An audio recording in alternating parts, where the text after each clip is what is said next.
All right, let's get you guys ready for the second Subway Series of the season. Repping the Yankees side of things, we've got Ryan Garcia of Empire Sports Media and the Fireside Yankees podcast. Repping the Mets side of things, we've got Tyler Ward, your favorite Mets content creator. My man crushes it with the post-game breakdowns and everything that he does. Gentlemen, say hello to each other before we get this thing going real quick. Ryan, Hey, man, how you doing, my man? There we go. Good, All right. good. All right, I'm going to start this off. Ryan, I'm going to throw to you first. The Mets and Yankees, as we know, had two of the three best records in baseball back on June 13th. Since then, both these teams have been trash. But despite the recent slumps, argue why your squad is still the better team overall. Ryan, go. So the reasons I would point to is that I think the Yankees have mostly lost because of close games and bad situational baseball. And I think those are things you can adjust with a couple of small tweaks. I think one of the big ones is moving Jazz Chisholm back to second base. That immediately improves your infield defense a ton. And I would also point to the fact that I still think this offense and pitching staff are as good as advertised. I don't believe the results in terms of ERA or OPS are going to dip much throughout the rest of the season. So I think the Yankees are going through more of a they don't have the right alignment issue, not necessarily concerns with individual or specific players.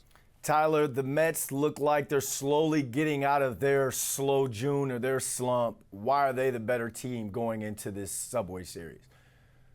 I think when you look at this Subway Series matchup versus the previous one, there was obviously a lot of anticipation and pressure with Juan Sodto entering the Bronx and how he heard it from the fans, certainly.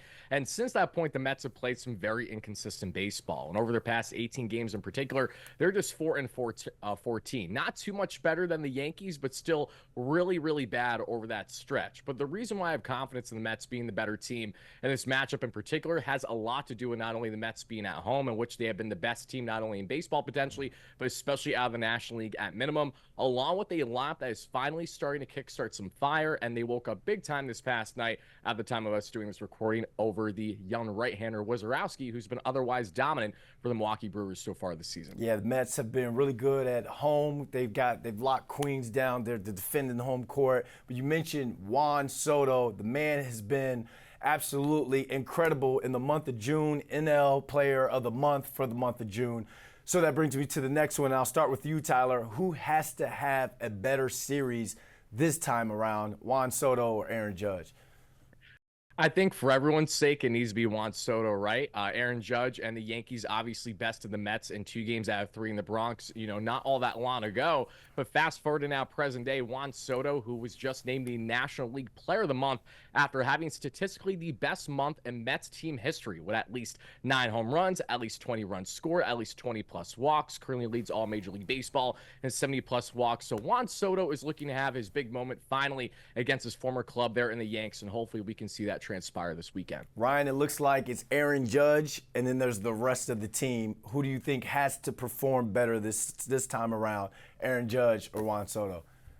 So I'll agree and say Juan Sodto, but not because he needs to prove to the Yankees that he's good. He's a great player, but rather because if he can lead the Mets to a series victory with a great series, I mean, think about what that does from a confidence and momentum standpoint. The guy who's been having, as Tyler mentioned, an absolutely remarkable month of June, brings the Mets to a series victory over the Yankees in Queens with a phenomenal series. You couldn't write a better story, and you couldn't write a better narrative than that. I couldn't imagine Mets fans waking up even remotely bitter on Monday morning if that was the case. There's a lot riding on this series. Again, both of these teams are either one's in a slump, one's slowly coming out of the slump. Both are going to be, I guess, buyers at the trade deadline. So, Ryan, I'll start with you. Whose squad has more pressure on them to be active before or at the trade deadline? So I'll make the argument for the Yankees. While the Mets are closer to being out of a playoff spot than the Yankees because the National League's more competitive, I think the Yankees have to look at this from the standpoint of Aaron Judge is 33, Juan Soto's 26. Juan Sodto not winning a World Series in his first year with the Mets doesn't close his window. Aaron Judge's window to win a World Series may not be that much wider. So I think the Yankees have more pressure to make additions and to get the job done this year because, again, you don't know how many years of this level of Aaron Judge performance you're going to get moving forward. Tyler, your thoughts? Yeah, I think especially when you look at everything that's went oh so wrong for the Mets the past 3+ weeks of baseball. They went from having the best overall pitching staff in the game based on team ERA throughout the first 2 months of the year. Since then, they've lost their ace in Kodai Senga. Over the past couple weeks, they've lost Tyler McGill, Griffin Canning out the entire season with a very unfortunate Achilles rupture that we saw. All the more reason for David Stearns, who didn't really do anything overwhelming at last year's trade deadline, that some fans attribute to the Mets maybe not getting farther than where they did there in the NLCS. That's an area that I would certainly like them to obviously add big time. And there's a lot of pressure now on Stearns and the Mets to actually go out and make some moves of significance with their continued woes with runners in scoring position. We're over halfway through the season, and they are second to last in the game currently in that regard, only trailing the Chicago White Sox in team batting average in said statistic. Again, all the more reason that the Mets need to find some remedy there, whether it's adding some oomph to their offense from the outfield to the infield, and of course, shoring up that pitching staff. All right, let's take it back to this series. Tyler, who needs to win this series more? Who's facing the pressure, the Mets or the Yankees? Again, without trying to be biased here, I think just based on how poor the Mets past 3 weeks have been, there is more pressure on the Mets to get this done. Not just because of the previous Subway Series this season, but more so when you're 4-14 over your past 18 games. Again, it really doesn't get much worse than that, especially for a big market club having not just playoff aspirations, but World Series aspirations. The Mets find themselves in that category. And I understand the Yankees have not played at all their best baseball over this past calendar month as well. It's actually kind of insane how similar the two have performed or lack thereof over this past 3+ week stretch. But bearing in mind, as Ryan mentioned earlier, what the status is of the American League, which I think we can all agree isn't as deep as the National League, and looking at the Phillies and many other teams there currently chomping at the bit to have deep runs this year, again, that's why I feel the way that I do in regards to the Mets. Ryan, it's a great chance for the Mets to kick Big Bro while they're down right now. So who needs to win this series, Mets or Yankees?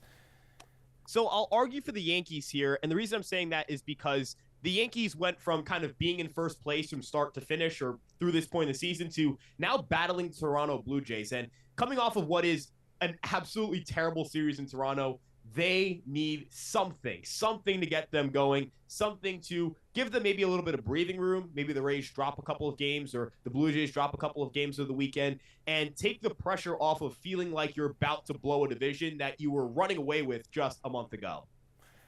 I don't know what it is. I think I'm more excited about this series than I was the first one for some reason. I don't know what it is. But this was fun, fellas. Appreciate you guys hopping on. Have a great July 4th weekend.